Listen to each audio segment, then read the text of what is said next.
Hello, pumpkins! It is time for part 7 of why Doreen Virtue is a piece of crap. When I started making these, I said almost as a hyperbole, oh, I could probably make 10 videos on all this shenanigans she's done. And now I'm at 7, and I'm not done. None of the videos that I've made on her have required any deep research. This has all been stuff right from her website, right from stuff that she has said herself. So when someone's like, oh, that's not true, she didn't have angel courses that she ran as an MLM. Yes, she did. That's actually common knowledge about her, that if you wanted to read her angel cards, you needed to become certified, and the only person who could certify you was somebody who was already certified. None of this stuff is secret. I want to be clear. I am not trying to take down a good Christian woman. This is not about religion as much as it is about her behavior.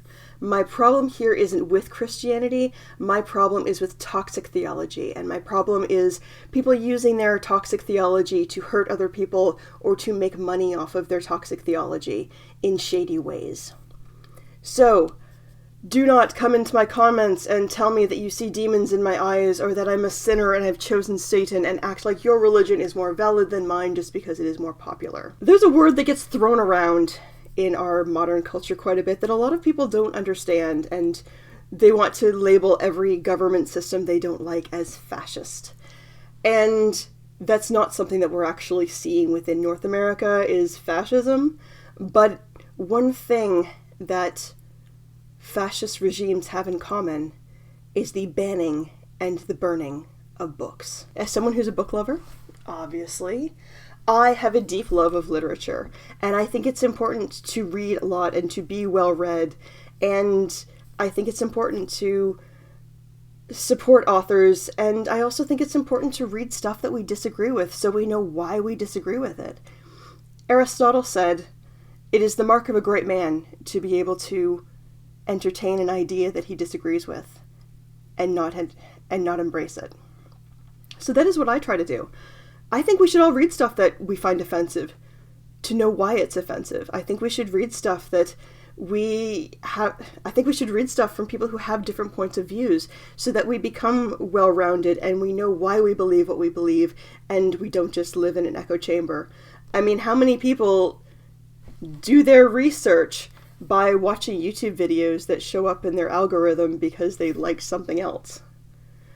We're not doing our research, we're not becoming informed when we're only consuming sources that we already agree with. Doreen's old books.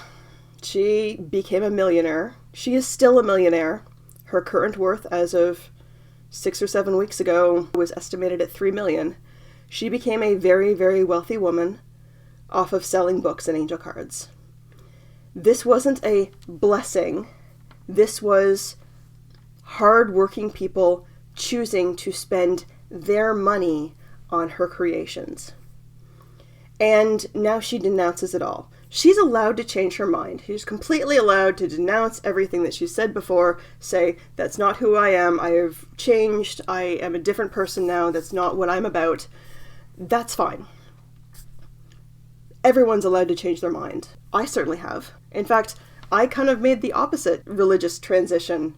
When I was a teenager, I was involved in a fundamentalist Christian cult, which was quite harmful and toxic, and I have a great deal of religious trauma. And I left that, and I started discovering what I found to be beautiful and what I found to be truthful. That doesn't mean... Now, I mean, of course everyone believes that what they believe is the truth, or else we'd believe something different, right?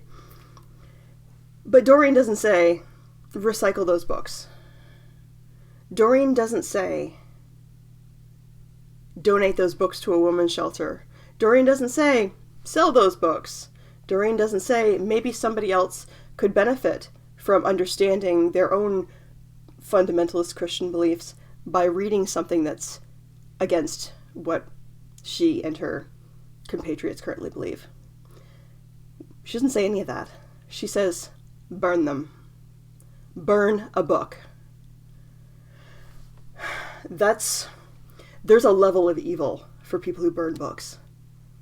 Not only just for the environmental stuff, because, I mean, if God really did give humans dominion over the planet, and we're just gonna burn shit, I feel like if Jesus came back, he's gonna be like, Doreen, That's why we can't have nice things. I gave you a planet to take care of, and you filled it with carbon. It's not just that, because I burn stuff too, but I don't burn things just because of hatred so that they don't exist anymore. I burn things to keep warm. If I'm having a campfire, I burn things to cook. I'm not going to burn a book, because there's something that is so beautiful and sacred about the ability for humans to be able to create books, to pass on knowledge through written word. That is such a profound part of who we are as a species, and that is something that if one believes in God, we have areas of our brain that have been developed for language, that we are able to read and write and understand the written and spoken word. That is fantastic. So book burning, that is what fascists do. There's a level of evil. There is a special level of hell for those who burn books. That special hell, that's the place where child emmers go and people who talk in the movie theater. Burning books is...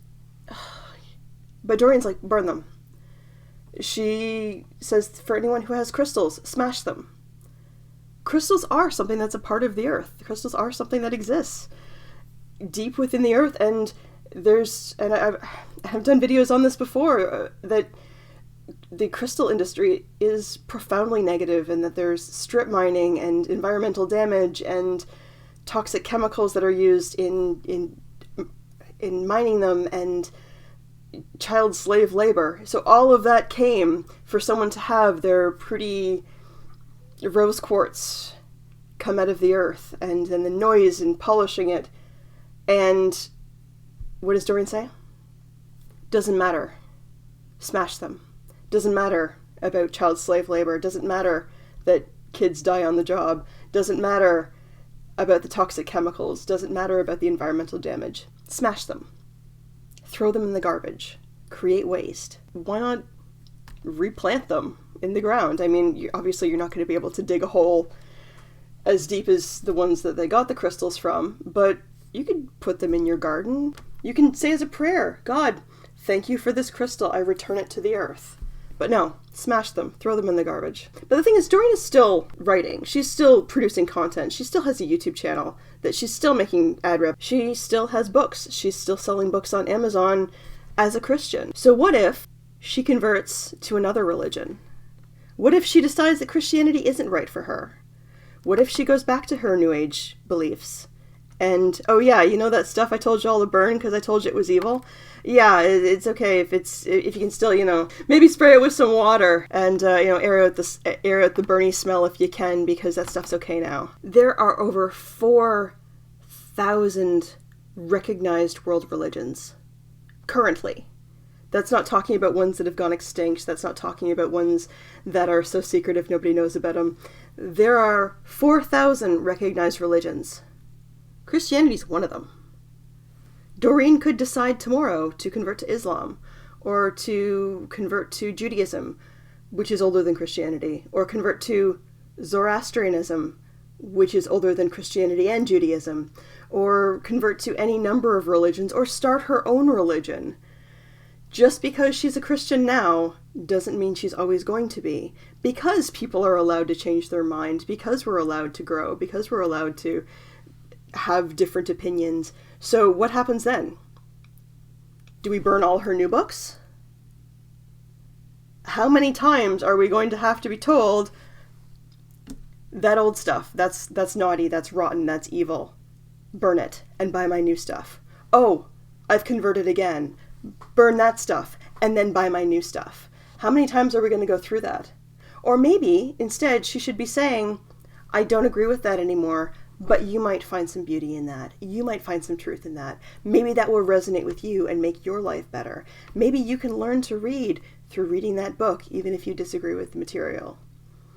It is never, never okay to burn a book. I don't care what your opinion is of that book. You should know why you disagree with that book. It is not okay to ban a book, because spreading awareness that knowledge, as awful as it is, exists, is still important. I think that you should read the book by the guy with the funny mustache that somebody's husband gave 4 stars to.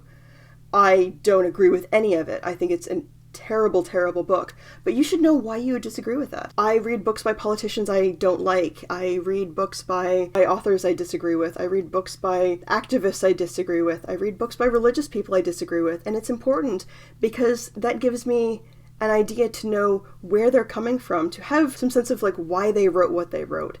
And knowing what their argument is better arms me to argue against that. So no, it is not okay to burn books. And Doreen, if you are telling people to burn a book, you belong in that special hell with child emmers and people who talk at the movie theater. I do have a small favor to ask. If you could please do this tiny, tiny favor, it doesn't cost you anything. Could you please subscribe? That would super, super help me out. It doesn't cost you anything. Takes just a second to click subscribe, especially if you've watched a few of my videos and you've kind of liked a few of them, but you haven't really subscribed yet. It would mean the world to me if you could please subscribe. All right, pumpkins, have a great day, and I will talk to you later. Bye.